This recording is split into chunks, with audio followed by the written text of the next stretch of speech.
A pré-história, também conhecido como a Idade da Pedra Lascada, vai de 2 milhões de anos antes de Cristo até 10 mil anos antes de Cristo.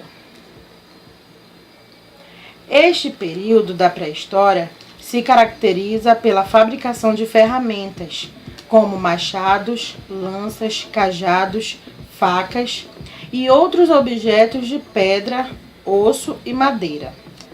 A vida nesse período se baseava na caça de animais, pesca e coleta de alimentos. E foi nesse período que o homem produziu e controlou o fogo.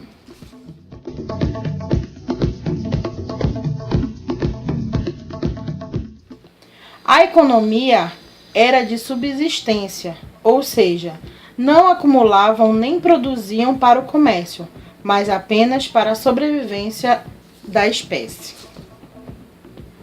Os homens desse período eram nômades, ou seja, se deslocavam constantemente em um local para o outro, em busca de água e alimentos.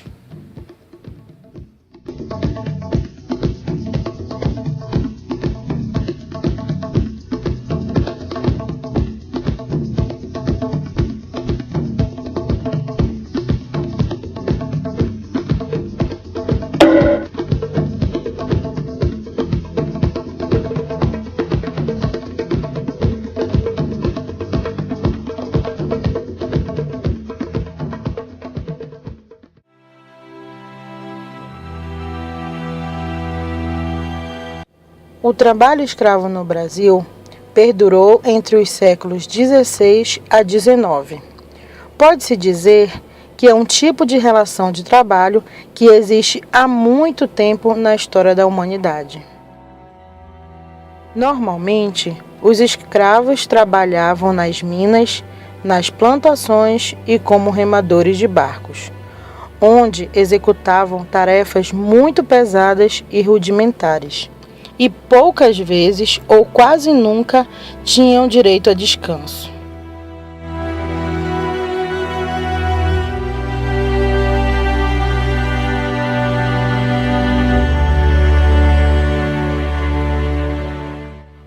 Quando tinham sorte, eram designados a desempenhar trabalhos domésticos e de servidão, bem mais leves. Vida de negro é difícil como que? Vida de negro é difícil como que? Eu quero morrer de noite, na tocaia me matar. Eu quero morrer de açoite, se tu negra me deixar. Vida de negro é difícil. Porém, quando não realizavam o trabalho direito, eram punidos severamente. Esses castigos físicos eram cumpridos constantemente por qualquer motivo que não agradasse a seus senhores. Antigamente, a escravidão era uma condição natural de vida.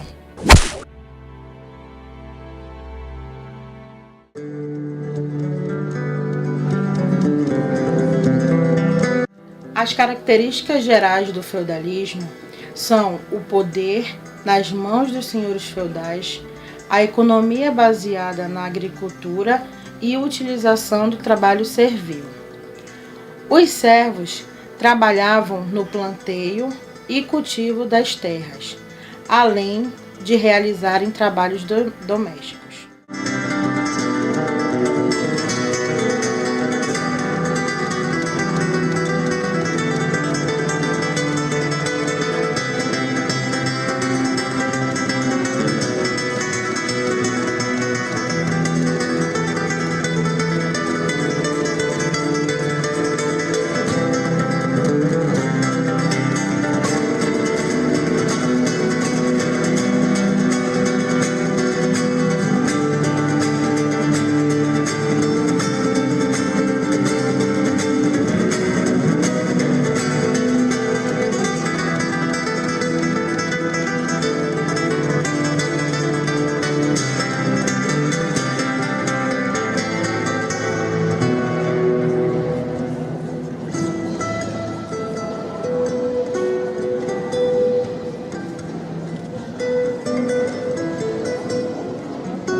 Os servos deviam pagar várias taxas e tributos aos senhores feudais, tais como corveia, que era o trabalho realizado de 3 a 4 dias nas terras dos senhores feudais, a talha, que representava a metade da produção, e taxas pagas pela utilização dos moinhos e fornos dos senhores feudais.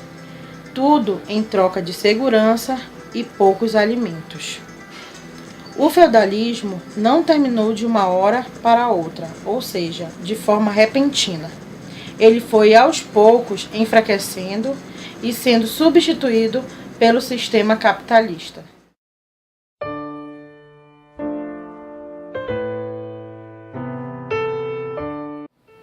Em busca de um trabalho que lhe concedessem condições de melhorias de vida, a pobre camponesa resolveu pegar suas malas e fugir dos campos para a cidade grande.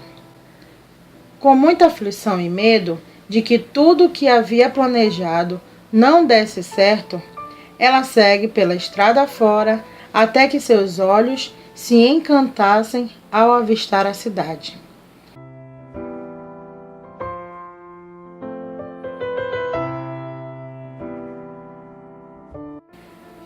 Na época, havia uma grande concentração de pessoas trabalhando em diversos comércios, principalmente com o artesanato. Esses comércios de produção continham hierarquias marcadas pelos mestres e aprendizes. Os aprendizes eram jovens trabalhadores que se submetiam à aprendizagem de ofício. Os mestres definiam os aprendizes a um trabalho rígido e de muita disciplina.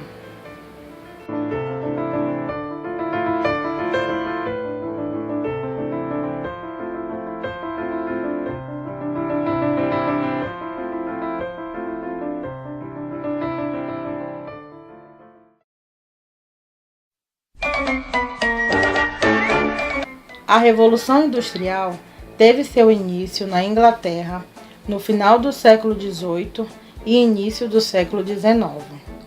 Logo em seguida, se espalhou por outros países da Europa e do mundo.